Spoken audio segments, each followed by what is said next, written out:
ਧੰਜਲ tutorial ਦੇ YouTube channel ਤੇ ਤੁਹਾਡਾ ਸਵਾਗਤ ਹੈ। ਪਿਆਰੇ ਬੱਚੋ, ਅੱਜ ਅਸੀਂ 8ਵੀਂ ਕਲਾਸ ਦਾ 12ਵਾਂ ਚੈਪਟਰ ਪੜ੍ਹਨ ਜਾ ਰਹੇ ਹਾਂ, ਜਿਸ ਦਾ ਨਾਮ ਹੈ ਫ੍ਰਿਕਸ਼ਨ ਜਾਂ ਰਗੜ। ਤਾਂ ਸਭ ਤੋਂ ਪਹਿਲਾਂ ਬੱਚੇ ਡੈਫੀਨੇਸ਼ਨ, ਫ੍ਰਿਕਸ਼ਨ ਕੀ ਹੁੰਦਾ ਹੈ ਜਾਂ ਰਗੜ ਕੀ ਹੈ। ਤਾਂ ਪਹਿਲਾਂ ਡੈਫੀਨੇਸ਼ਨ ਦੇਖੋ।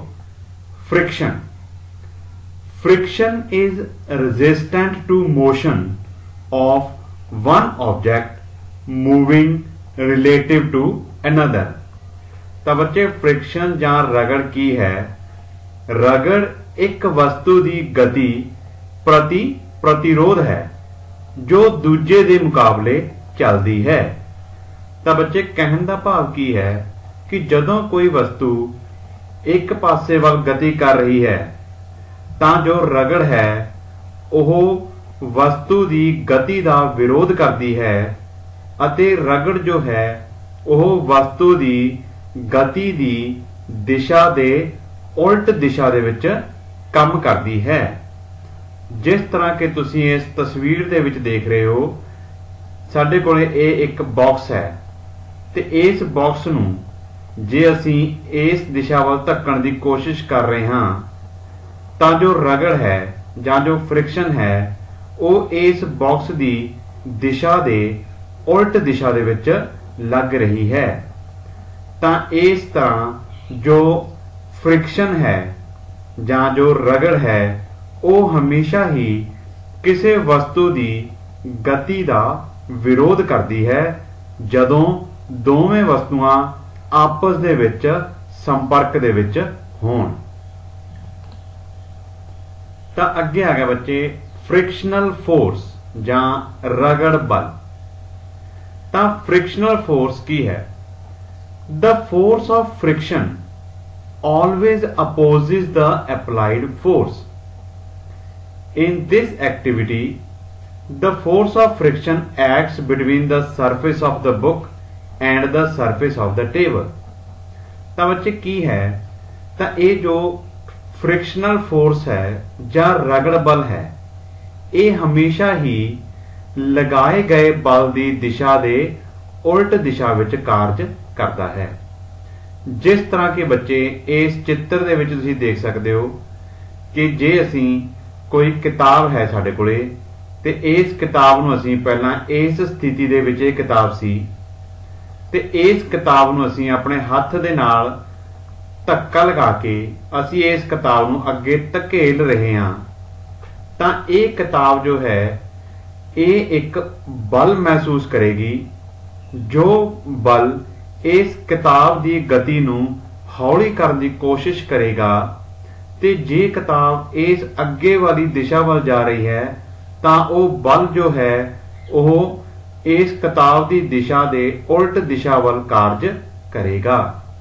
तां वो बल जो किसी लगाए गए बल का विरोध करता है उस नूं असीं किहड़ा बल कहने हैं बच्चे? रगड़ बल। देखो, रगड़ बल हमेशा ही लाए गए बल का विरोध करता है। तां इस क्रिया विच रगड़ बल किताब ਅਤੇ ਮੇਜ਼ ਦੀਆਂ ਸਤਹਾਂ ਦੇ ਵਿਚਕਾਰ ਕਾਰਜ ਕਰਦਾ ਹੈ। ਤਾਂ ਬੱਚੇ ਇੱਕ ਗੱਲ ਇੱਥੇ ਹੋਰ ਨੋਟ ਕਰਨ ਵਾਲੀ ਹੈ ਕਿ ਰਗੜ ਬਲ ਹਮੇਸ਼ਾ ਹੀ ਉਹਨਾਂ ਦੋ ਵਸਤੂਆਂ ਦੇ ਵਿਚਕਾਰ ਕਾਰਜ ਕਰੇਗਾ ਜਿਨ੍ਹਾਂ ਵਸਤੂਆਂ ਦੀ ਦੋਵੇਂ ਸਤਹਾਂ ਆਪਸ ਦੇ ਵਿੱਚ ਜੁੜੀਆਂ ਹੋਣ। ਹਾਂਜੀ ਬੱਚੇ, ਅਗਲੀ ਸਲਾਈਡ ਦੇਖੋ। ਅੱਗੇ ਆ ਗਿਆ ਫੈਕਟਰਸ ਅਫੈਕਟਿੰਗ ਫ੍ਰਿਕਸ਼ਨ ਜਾਂ ਰਗੜ ਨੂੰ ਪ੍ਰਭਾਵਿਤ ਕਰਨ ਵਾਲੇ ਕਾਰਕ ਕਿਹੜੇ ਹਨ। ਹੁਣ ਦੇਖੋ ਬੱਚੇ, ਆਪਾਂ ਕੁਝ ਉਦਾਹਰਨਾਂ ਵਾਲੀ ਗੱਲ ਕਰਦੇ ਹਾਂ ਕਿ ਦੇਖੋ ਪਹਿਲੀ ਉਦਾਹਰਨ ਕੀ ਹੈ। ਪਹਿਲੀ ਉਦਾਹਰਨ ਦੇ ਵਿੱਚ ਅਸੀਂ ਬੱਚੇ ਕੀ ਕੀਤਾ ਹੈ? ਅਸੀਂ ਇੱਕ ਸਪਰਿੰਗ ਬੈਲੈਂਸ ਲਿਆ ਹੈ ਜਿਸ ਦੇ ਨਾਲ ਕਿ ਅਸੀਂ ਇੱਕ ਇੱਟ ਨੂੰ ਬੰਨਿਆ ਹੈ ਤੇ ਅਸੀਂ ਇੱਟ ਦੇ ਆਲੇ ਦੁਆਲੇ ਅਸੀਂ ਇੱਕ ਤਾਗਾ ਬੰਨ ਕੇ ਉਸ ਤਾਗੇ ਨੂੰ ਸਪਰਿੰਗ ਬੈਲੈਂਸ ਨਾਲ ਜੋੜਿਆ ਹੈ ਅਤੇ ਇੱਟ ਨੂੰ ਫਿਰ ਅਸੀਂ ਸਪਰਿੰਗ ਬੈਲੈਂਸ ਦੇ ਨਾਲ ਕੀ ਹੈ ਖਿੱਚਣ ਦੀ ਕੋਸ਼ਿਸ਼ ਕਰਦੇ ਹਾਂ। ਤਾਂ ਇਸ ਕਿਰਿਆ ਦੇ ਵਿੱਚ ਅਸੀਂ देखांगे कि इट उत्ते कितना बल लग रहा है, जां असीं कह सकते हैं भी जदों असीं इट नूं धागे दे नाल जिहड़ा स्प्रिंग बैलेंस लग्या है उस दे नाल असीं खिੱਚਣ की कोशिश करांगे तां स्प्रिंग बैलेंस उत्ते जिहड़ी रीडिंग होगी उस नूं असीं नोट कर लेना है। ते इस तो बाद बच्चे असीं की करना है, असीं इट दे उपर कोई मोमी कागज़ का लिफाफा जां पॉलीथीन आपां ने चढ़ा देना है।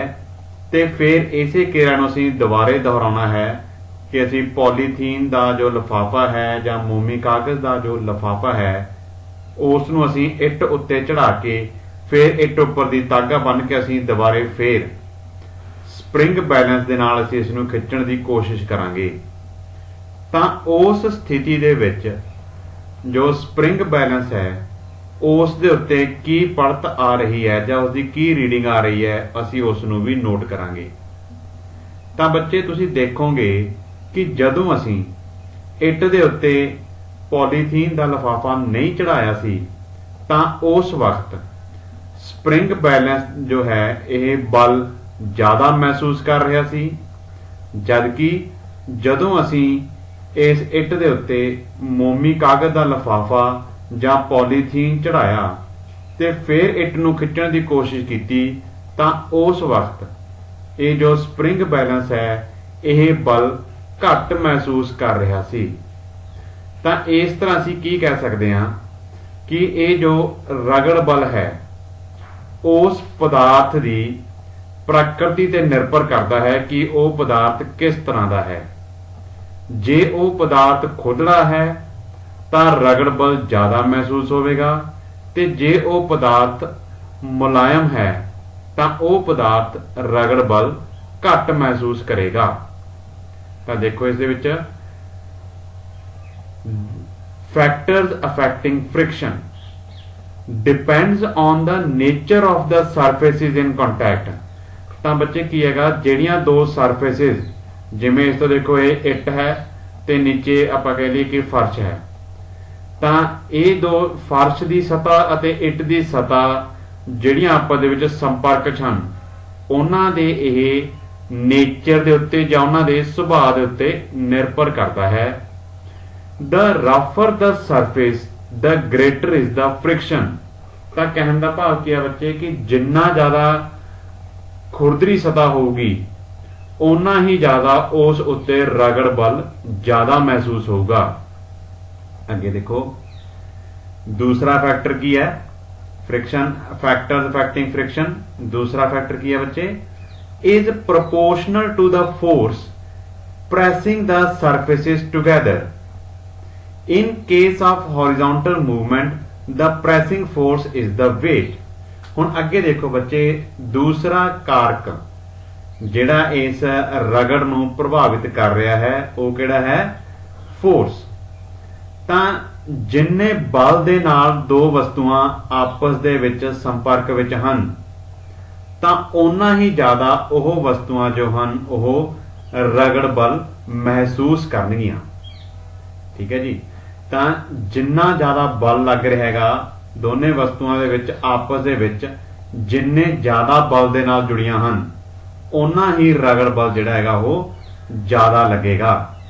जिन्ना बल घट होवेगा उन्ना ही रगड़ बल भी घट होवेगा। तो बच्चे एक तुसीं आ उदाहरण भी देख सकते हो, इस दे विच भी ये जो क्रिया है ये क्रिया की दस रही है कि रगड़ बल जो है ये सतावां दे खुरदरे जां मुलायमपन ते निर्भर करता है। जिस तरह की एक आपां पहले उदाहरण दे विच देखिया सी कि इट नूं असीं पहलां बिना पॉलीथीन दे लगाए असीं इट नूं की कीता सीगा स्प्रिंग बैलेंस दे नाल असीं खिੱचਣ की कोशिश की सी। उदों स्प्रिंग बैलेंस ने बल ज़्यादा महसूस किया, पर जदों असीं इट दे उपर असीं पॉलीथीन चढ़ाया ते उदों दोबारे फिर इस इट नूं इस स्प्रिंग बैलेंस दे नाल खिੱचਣ की कोशिश की तां उदों स्प्रिंग बैलेंस ने बल घट महसूस किया। तां अजिहा क्यों होया बच्चे, क्योंकि जदों इट उपर असीं पॉलीथीन नहीं चढ़ाया सी तां इट दी सतह खुरदरी सी, तां जिन्नी ज़्यादा किसी वस्तु की सतह खुरदरी होएगी उन्ना ही ज़्यादा वो बल ਜਾਂ रगड़ बल ज़्यादा महसूस करेगी। तो जदों असीं इसदे उपर मोमी कागज़ का लिफाफा चढ़ा के फिर इट नूं खिच्चण की कोशिश की तो उस वक्त की है इट की सतह जो सी वो पहलां दे मुकाबले वो मुलायम हो गई सी, जिस दे नाल की है कि जो स्प्रिंग बैलेंस है उसने रगड़ बल घट महसूस किया। तो इस तरह ही असीं बच्चे एक क्रिया कर सकते हैं। असीं की करना है, असीं एक टेबल दे उत्ते जां साफ सतह लैके उस दे उपर आपां ने एक जो है कोई गत्ता रख सकते हैं जिसनूं टेढ़ा कर लेना है। तो उस टेढ़े गत्ते के उपर असीं की करना है कोई पेंसिल जां गोल पेन जां गोल पेंसिल रख के उसनूं रोड़ांगे। तो जिथों असीं उसनूं रोड़ना शुरू करांगे उत्थे असीं निशान लगा लेना है, जिस तरह कि मार्क ए लगाया गया है। तो इत्थों जो पेंसिल जां सैल जो है वो रुड़ना शुरू करूगा, जिथे तक जाऊगा असीं उत्थे निशान लगा लेना। ठीक है जी। तो दूसरी बार असीं बच्चे की करना है, तो दूसरी बार इस सतह के उत्ते असीं की है कोई खुरदरा पेपर जां कोई आपां कह लीए कि रेगमार रख सकते हैं जां मिट्टी पा के रख सकते हैं इत्थे, तां ओह असीं रखांगे। तो जदों असीं दोबारा फिर इस नूं सैल नूं जां असीं पेंसिल नूं उत्थे रोड़ांगे तां असीं देखांगे कि वह ज़्यादा दूरी तय नहीं करूगी, और थोड़ी दूरी तय करके ही की हैगी रुक जाएगी। तां बच्चे अजिहा क्यों होया? उपरले चित्र दे विच सैल ने ज़्यादा दूरी तय की है, जबकि हेठले चित्र दे विच सैल जां पेंसिल की है घट दूरी क्यों तय करता? वो इसलिए है बच्चे क्योंकि उपरली पिक्चर दे विच जां उपरले चित्र दे विच सतह जो है ये मुलायम है, जिस करके सैल जां पेंसिल जो है वो रगड़ बल घट महसूस करेगा। पर दूसरे चित्र दे विच जे असीं इत्थे रेगमार दा कागज जां असीं कोई मिट्टी पा के रख दईए तां उस स्थिति दे विच की हैगा ये सैल जो है ये रगड़ बल ज़्यादा महसूस करेगा, अते जो सैल जो है ये ज़्यादा दूरी तक तय नहीं कर सकता, क्योंकि खुरदरी सतह के उत्ते रगड़ बल ज़्यादा लगता है।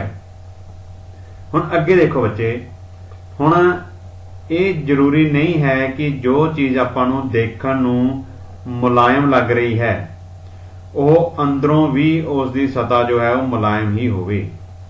जिस तरह की बच्चे असीं एक टेबल देख रहे हैं, इस टेबल के उत्ते एक किताब पई है, तो जे असीं दूरों वैसे देखते हाँ तो सानू ये लगता है कि ये टेबल की सतह जो है एक मुलायम सतह है, एक सपाट सतह है।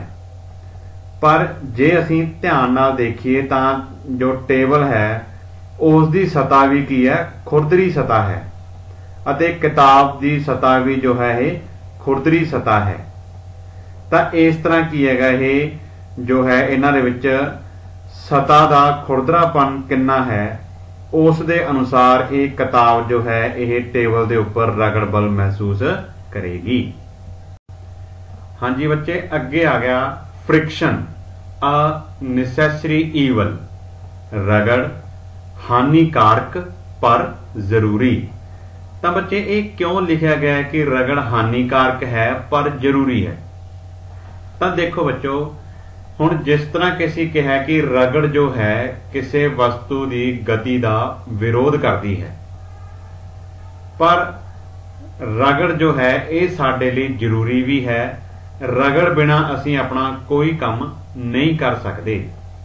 उदाहरण के तौर पर तुसीं देखो, जे असीं कंध दे विच एक किल ठोकनी चाहुंदे हां तां असीं पहलां किल नूं अपने हत्थ नाल फड़दे हां ते कंध ते लगाउंदे हां ते हथौड़ी दे नाल असीं किल नूं अंदर ठोकदे हां। हुण तुसीं देखो बच्चे, जे रगड़ ना हुंदी तां असीं अपने हत्थ दे नाल किल नूं पकड़ ही नहीं सकदे सी। किल जो सी वो साडे हत्थ दे विचों तिलक जानी सी, क्योंकि रगड़ नहीं होनी सी। पर बच्चे ये रगड़ करके ही है कि असीं किसी चीज़ नूं पकड़ सकते हां। तां इसलिए दीवार दे विच किल लगाउण लई सानू रगड़ होना जरूरी है। रगड़ कारण ही असीं किल नूं फड़ सकते हाँ, ते रगड़ कारण ही की असीं हथौड़ी नूं भी फड़ सकते हाँ, ते जिहदे नाल कि असीं किल नूं दीवार दे विच जां कंध दे विच लगा सकते हैं। इसे तरह बच्चे अगली उदाहरण देखो। हुण जे असीं कोई माचिस दी तीली नूं जलाउणा चाहुंदे हां तां असीं उस माचिस दी डब्बी दे साइड ते लगी हुई जो पट्टी है उस उत्ते माचिस दी तीली नूं रगड़दे हां तां अग पैदा हुंदी है। तां बच्चे ये अग जो है यह रगड़ कारण ही पैदा हुंदी है। तां जे ये माचिस दी तीली इस जो डब्बी है अपनी माचिस की डब्बी है उस दे उपर जिहड़ी पट्टी है जे वो मुलायम हुंदी ते इन्हां दे विच आपस दे विच रगड़ ना हुंदी तां असीं जो है यह माचिस की तीली नूं जला भी नहीं सकदे सी। अगे देखो बच्चे सर्दियां दे विच की हुंदा है। सर्दियां दे विच असीं अपने हत्थां नूं आपस दे विच रगड़दे हां तां ये रगड़न दे नाल की हुंदा है बच्चे जदों असीं अपने हत्थां नूं आपस दे विच रगड़दे हां तां रगड़ कारण की है गर्मी पैदा हुंदी है जिस कारण साडे हत्थ जो हन गर्माहट महसूस करते हैं। तां इसलिए ठंड तो बचण दे लई असीं अपने हत्थां नूं रगड़दे हां ते रगड़ दे नाल की है गर्माहट पैदा हुंदी है। तां इसलिए असीं कह सकदे हां कि रगड़ जो है ये साडे लई जरूरी है। पर बच्चे रगड़ कई थावां दे उत्ते रगड़ जो है ये साडे लई हानिकारक भी है। हानिकारक बच्चे किस तरह है कि रगड़ दे नाल साडे जुत्तियां दे तले जिहड़े हन वो घस जांदे हन। हुण जो साडी जुत्तियां दे तले घस जांदे हन तां असीं गिल्ले फर्श दे उत्ते की चंगी तरह नहीं चल सकदे जे साडी जुत्तियां दे तले घसे होणगे। ठीक है जी। तां यह रगड़ जो है साडे लई हानिकारक है। तां अगे देखो अगे होर की कर सकते हैं। रगड़ साडे लई होर हानिकारक किस तरह है। रगड़ दे नाल की है बच्चे आवाज़ पैदा हुंदी है। रगड़ दे नाल मशीनां दे पुरजे घस जांदे हन तां इस लई रगड़ जो है कि यह साडे लई हानिकारक भी है। हाँ जी अगे आगे हुण जिस तरह के बच्चे आपने पढ़िया है कि रगड़ जो है ये साडे लई जरूरी बुराई है। अक्सर पेपर दे विच क्वेश्चन आ जाता है कि रगड़ जरूरी बुराई क्यों है। तो बच्चे रगड़ जरूरी बुराई इसलिए है क्योंकि रगड़ तो बिना असीं किसी चीज़ नूं फड़ नहीं सकते। जां जे असीं ब्लैक बोर्ड ते भी लिखते हाँ तां चौक अते ब्लैक बोर्ड दे खुरदरीआं सतहावां दे विच रगड़ होण करके ही चौक जो है वो ब्लैक बोर्ड के उत्ते लिख सकता है। तां पर रगड़ जो है वह कई जगह के उत्ते साडे लई नुकसानदायक भी है। जिस तरह कि असीं पिछली स्लाइड दे विच पढ़िया सी कि रगड़ दे नाल मशीनां दे पुरजे घस जांदे हन ते सानूं वो पुरजे फिर नवें पवाउणे पैंदे हन जिहदे करके की साडा खर्चा बढ़ जांदा है। तां हुण इस स्लाइड दे विच असीं कुछ तरीकिਆਂ बारे गल करांगे जिहदे नाल असीं रगड़ वधा जां घटा सकदे हां। ठीक है जी। साडी जरूरत के मुताबिक जिथे सानू रगड़ की जरूरत है उत्थे असीं रगड़ किस तरह वधाउणी आ ते जिथे सानू रगड़ घट करन की जरूरत है उत्थे असीं रगड़ किस तरह घट कर सकते हाँ। तो बच्चे तुसीं देखिया होना भी खेतां दे विच जदों ट्रैक्टर चलाया जाता है तां तुसीं ट्रैक्टर के टायर जरूर देखे होणगे। तां ट्रैक्टर के टायर दे विच देखो बच्चे इस तरह वड्डियां वड्डियां झीरियां दित्तियां हुंदियां हन। तां इह झीरियां दा की काम है। यह झीरियां जो हन यह रगड़ नूं वधा दिंदियां हन जिस कारण ये ट्रैक्टर के टायर जो हन यह गारे विच भी आसानी दे नाल चल सकते हैं। जां जो साडे बूट हन उन्हां दे जे आपां नीचों देखिए वो भी नीचों झीरीदार हुंदे हन ताकि उन्हां दी रगड़ नूं वधाया जा सके जिस नाल कि असीं आसानी दे नाल फर्श उत्ते चल सकीए। क्योंकि आपां नूं पता है कि जे झीरियां नहीं होणगीआं बूटां दे विच तां असीं तिलस सकदे हां। तां बूटां दे तलियां दे हेठां झीरियां पा के जिहड़ा है बूटां दे तलियां दे विच रगड़ है जिहड़ी वो वधाई जांदी है। इसे तरह ही बच्चे जदों असीं कैरम बोर्ड खेडदे हां ਤਾਂ कैरम बोर्ड उत्ते जो डीडियां ਹਨ ਇਹਨਾਂ ਨੂੰ ਚਲਾਉਣ ਦੇ ਲਈ ਰਗੜ ਦਾ ਘੱਟ ਹੋਣਾ ਜ਼ਰੂਰੀ ਹੈ। ਤਾਂ ਇਸ ਰਗੜ ਨੂੰ ਘੱਟ ਕਰਨ ਦੇ ਲਈ ਅਸੀਂ ਕੀ ਕਰਦੇ ਹਾਂ, ਤਾਂ ਬੱਚੇ ਇਸ ਰਗੜ ਨੂੰ ਘੱਟ ਕਰਨ ਦੇ ਲਈ ਅਸੀਂ कैरम बोर्ड ਦੇ ਉੱਤੇ ਕੀ ਹੈਗਾ ਪਾਊਡਰ ਪਾਉਂਦੇ ਹਾਂ। ਤਾਂ ਜਿਹੜਾ ਇਹ ਪਾਊਡਰ ਹੈ ਇਹ कैरम बोर्ड ਦੀ ਖੁਰਦਰੀਆਂ ਸਤਹਾਂ ਦੇ ਵਿੱਚ ਫਸ ਜਾਂਦਾ ਹੈ ਤੇ ਇਹ ਪਾਊਡਰ कैरम बोर्ड ਦੀ ਸਤਹਾਂ ਨੂੰ ਕੀ ਹੈਗਾ ਮੁਲਾਇਮ ਬਣਾ ਦਿੰਦਾ ਹੈ, जिस कारण की है कैरम बोर्ड ਦੀਆਂ ਡੀਟੀਆਂ जो ਹਨ ਇਹ आसानी ਦੇ ਨਾਲ कैरम बोर्ड ਉੱਤੇ ਚੱਲ ਸਕਦੀਆਂ ਹਨ। ਅੱਗੇ ਦੇਖੋ ਬੱਚੇ, ਅਸੀਂ ਕਈ ਪੁਰਜਿਆਂ ਨੂੰ ਰਗੜ ਤੋਂ ਬਚਾਉਣ ਦੇ ਲਈ ਅਸੀਂ ਉਹਨਾਂ ਨੂੰ ਗਰੀਸ ਲਗਾ ਦਿੰਦੇ ਹਾਂ। ਜਿਸ ਤਰ੍ਹਾਂ ਕਿ ਦੇਖੋ ਆ ਸਰਫੇਸ 2 ਆ ਸਰਫੇਸ 1, ਇਹ ਦੋ ਸਤਹਾਂ ਹਨ, ਪਹਿਲੀ ਸਤਹ ਇਹ ਦੂਜੀ ਸਤਹ। ਤਾਂ ਜਿਸ ਤਰ੍ਹਾਂ ਕਿ ਤੁਹਾਨੂੰ ਦੱਸਿਆ ਸੀ ਕਿ ਦੋ ਸਤਹਾਂ ਦੇ ਵਿੱਚ ਖੁਰਦਰਾਪਨ ਹੁੰਦਾ ਹੈ, पर जे इन्हां सतहां दे विच जे आपां मशीन दे पुरजे की गल करते हैं भी मान लो मशीन दे पुरजे की एक सतह आ दूजे पुरजे की सतह हैगी है ते ये जे रगड़ करके जे आवाज़ पैदा करते हैं तां असीं इन्हां दे विच लूबरीकेंट जां ग्रीस जां तेल वगैरह लगा सकते हैं। तां बच्चे ये लूबरीकेंट जां ग्रीस वगैरह की करते हैं, ये लूबरीकेंट जो हैं ये इन्हां खुदरियां सतहां दे विच पै जांदे हैं, जिस करके की है ये दोवें सतहां आपस दे विच संपर्क च घट आउंदियां हन ते यह सतह जो है एक मुलायम सतह बन जाती है, जिस कारण मशीन दे पुरजे जो हैं वो आवाज़ पैदा करनों हट जाते हैं। हाँ जी बच्चे, अगली स्लाइड देखो, व्हील्स रिड्यूस फ्रिक्शन, पहिए रगड़ घट कर दिंदे हैं। तो बच्चे जिस तरह कि तुसीं देख रहे हो ये एक बच्चा है जो कि एक बैग नूं रोड़ के ले जा रहा है। हुण तुसीं सोचो जे इस बैग दे नीचे ये टायर ना लगे हुंदे तां इस भारे बैग नूं खिच्चना एक बच्चे दे लई बहुत मुश्किल हो जाना सी। तां टायर लगाउण दे नाल बच्चे की होया, टायर लगाउण दे नाल बच्चे जिहड़ा फ्रिक्शन है जां जिहड़ी रगड़ है वो की हैगी घट जाती है। तां आपां कह सकते हैं भी जो सरकनशील रगड़ है, तां सरकनशील रगड़ किहड़ी हुंदी है बच्चे, सरकनशील रगड़ वो रगड़ हुंदी है जिहड़ी उदों पैदा हुंदी है जदों किसी वस्तु नूं किसी सतह दे उत्ते सरकाया जाता है जां किसी सतह दे उत्ते किसी वस्तु नूं जदों खिच्चिया जाता है तां उस वस्तु दे उपर की है सरकनशील रगड़ लगती है। पर जे उस वस्तु दे नीचे असीं टायर लगा दिंदे हां तां ओह सरकनशील रगड़ जो है वो वेलणी रगड़ दे विच बदल जाती है ते ये वेलणी रगड़ जो है ये सरकनशील रगड़ दे नालों हमेशा की है बच्चे घट हुंदी है। तां वेलणी रगड़ जो है यह सरकनशील रगड़ नूं घट कर दिंदी है, जिस कारण की है एक छोटा बच्चा भी एक भारे बैग नूं आसानी दे नाल खिंच सकता है।